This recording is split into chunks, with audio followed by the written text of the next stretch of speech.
Hello అండి, welcome to my channel. పొడి పప్పుని ఏ విధంగా చేసుకోవాలో చూద్దాము.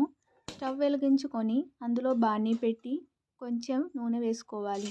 నూనె వేడయ్యాక ఎల్లిపాయలు, ఉల్లిపాయలు, కరివేపాకు, కొంచెం మెంతి ఆకు వేసుకొని అందులో జీలకర్ర, పచ్చిమిర్చి వేసుకొని బాగా కలుపుకోవాలి. బాగా కలుపుకున్న దాంట్లో కొంచెం ఉప్పు, పసుపు వేసుకొని బాగా కలుపుకోవాలి. అందులో కొన్ని టమాటాలు వేసుకొని మళ్ళీ కలుపుకోవాలి. ఈ విధంగా కలుపుకొని మూత పెట్టుకోవాలి. కొద్దిసేపు అయ్యాక మూత తీసి మళ్ళీ బాగా కలుపుకోవాలి. అందులో ముందుగా నానబెట్టి పెట్టుకున్న పెసరపప్పును వేసుకొని బాగా కలుపుకోవాలి.